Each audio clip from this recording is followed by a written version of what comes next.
Hello, my name is Andrew. I will bring you monster news as it breaks.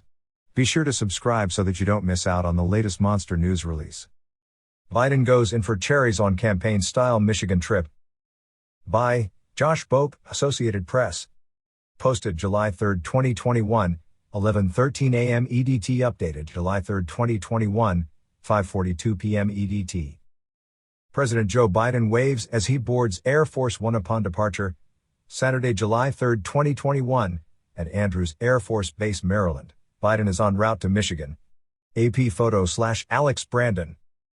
Traverse City, Michigan.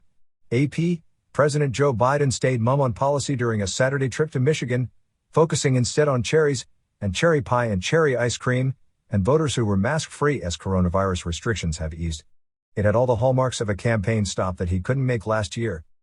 Democratic Governor Gretchen Whitmer greeted Biden when he arrived midday in Traverse City, which is hosting the National Cherry Festival, an event that attracted Presidents Herbert Hoover and Gerald Ford in the past.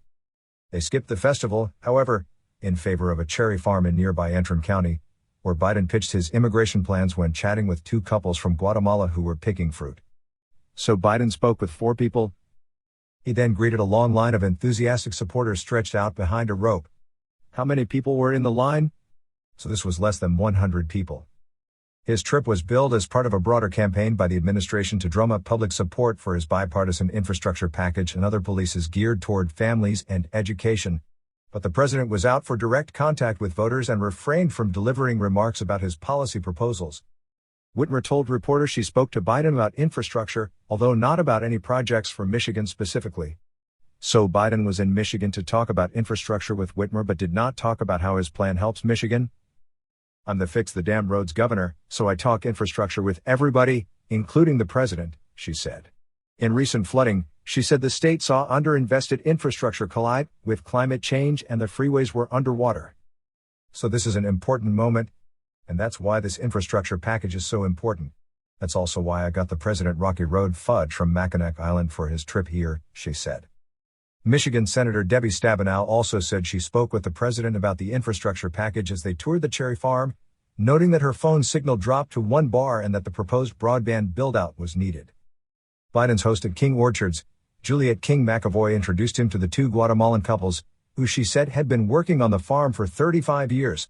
He told them he was proposing a pathway to citizenship for farm workers. Biden then picked a cherry out of one of their baskets and ate it. He later bought pies at the farm's market, including 3 varieties of cherry. Before leaving Michigan, he stopped in at Moomer's Homemade Ice Cream in Traverse City, where he bought cherries Moobili cones for Stabenow and Gary Peters, Michigan's other Democratic senator, but for himself it was vanilla with chocolate chips in a waffle cone. Told it was cherry country, Biden said, "Yeah, but I'm more of a chocolate chip guy." First Lady Jill Biden also was on the road Saturday, traveling to Maine and New Hampshire, while Vice President Kamala Harris was visiting a union training center in Las Vegas. The president has said the key to getting his $973 billion deal passed in Congress involves taking the case straight to voters. While Republicans and Democrats might squabble in Washington, Biden's theory is that lawmakers of both parties want to deliver for their constituents. White House officials negotiated a compromise with a bipartisan group of senators led by Republican Rob Portman of Ohio and Democrat Kyrsten Sinema of Arizona. The agreement, announced in June, features $109 billion on roads and highways, $15 billion on electric vehicle infrastructure and transit systems, and $65 billion toward broadband, among other expenditures on airports, drinking water systems and resiliency efforts to tackle climate change.